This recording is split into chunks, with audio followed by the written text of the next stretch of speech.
సరే నేను గంభీరంగా మౌనంగా చూస్తున్నా. నేను కొడితే వట్టి కొట్టు నాకు అలవాట్లేదు కదా. చూద్దాము.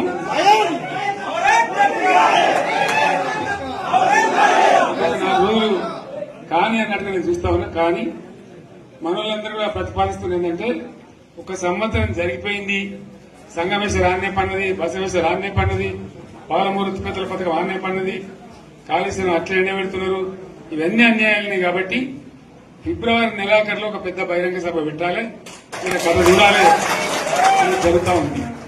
కాబట్టి మీరు కూడా పెద్ద ఎత్తున దయచేసి ఆ సభకు కదిలి రావాలి, కదా దూరమే ఉండదు.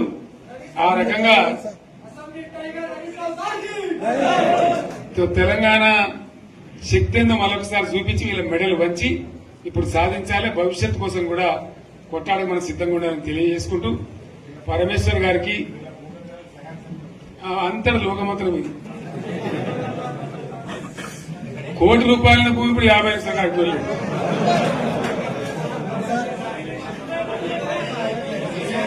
ఈ ఒక్కని బాధ ఒక ఆయన వచ్చింది, మన ఒక ఆయన ఒక 10 మంది వచ్చారు హైదరాబాద్కి. అందులోకి 2 ముస్లిం సోదరులు వచ్చారు. साहब सो तबाह हो गया, इफलासी मुफलासी बच्चे क्या दबे होगा. तुम्हारा क्या हुआ बहन, तुम्हारा क्या हुआ, तुम हैदराबाद में तुम लोग हैं. मेरा कारोबार है साहब, मेरा छोटा मोटा कारोबार है, होटल भी है, 70% गिर गया. हर कोई पूछ रहे, हर कोई केसीआर की याद कर रहे सामान. వాళ్ళు మాట్లాడుతున్నారు.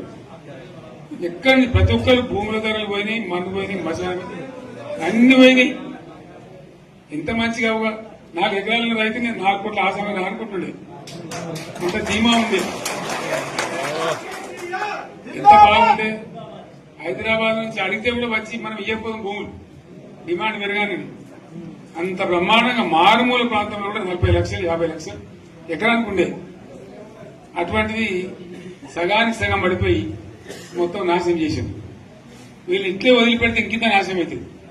కాబట్టి మనం కొట్లాడాల్సిందే. నేను ఇంకొక మాట మీకు చెప్తా. ఎలక్షన్లలో నేను మస్తుగా చూసిన 50 ఇళ్లలో పార్టీలు తెలితే ఓడతాయి. ఇంత మాయలు మీ ఏడాది లోపలనే కాంగ్రెస్ పార్టీ దొరికితే కొడతాం రానంత గొప్ప.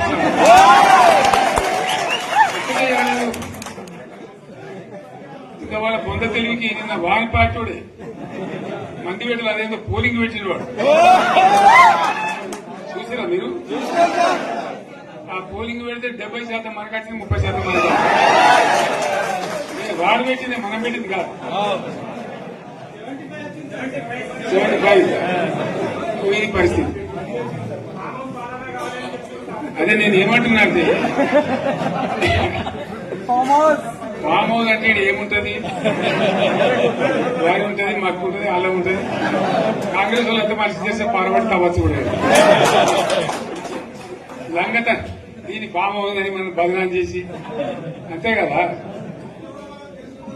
నేను ఏమంటున్నా అంటే, అన్ని మబ్బులు వీడిపోయినట్టు ప్రజలకు అన్ని తెలిసిపోతున్నాయి. మంచి ఏంది, చెడ్డ ఏంది, ఏది జరిగింది అన్ని ఇంకా ఘోరమైందని చెప్తున్నా. వీళ్ళ తెలియదక్కతనానికి ఏమైంది? నిన్న మొన్న రిపోర్ట్ వచ్చింది. Comptroller and auditor general of India అని కాగ్ అంటారు దాన్ని. కాగ్ రిపోర్ట్ వచ్చింది. పోయిన సంవత్సరం మన గవర్నమెంట్ లో వచ్చిన ఆదాయం కంటే 13,000 కోట్ల రూపాయల ఆదాయం తగ్గిపోయింది. ఇంకా మార్చి పోయే వరకల్లా ఇంకో 3-4 కోట్ల అంటే 15,000 కోట్ల ఆదాయం పోతుంది. మన గవర్నమెంట్ ఉన్నప్పుడు ప్రతి ఏడాది 15,000 కోట్లు పెంచుకుంటూ పోయింది. చెప్పేసుకుంటూ పోయింది. ఏడాది 10 నుంచి 15,000 కోట్ల ఆదాయం పెరిగేది మన టైంలో. అంత జాగ్రత్తగా మనం వ్యవహారం చేస్తాం. ఇలా ఉల్టా 15,000 కోట్లు పడిపోయింది. ఇంకా వాడేమిస్తాడుగా, ఇంకో ఇస్తారా? ఇంకో 4-5 నెలలైతే జీతాలనే కష్టమైపోతూ అందరికి పెండింగ్ పెట్టి రిటైర్ అయిన దొత్తలు పైసలు మీరు చూస్తారు కదా పేపర్లలో. సో ఆ విధంగా రాష్ట్ర ఆర్థిక పరిస్థితిని కూడా దివాలా తీయించారు. ఇవాళనేం కాదు, 100కు 100% ఇప్పటికే ప్రజలు నిర్ణయానికి వచ్చారు. డెఫినెట్ గా రాబోయే గవర్నమెంట్ మనదే అని అనుమానం కూడా అవసరం లేదు.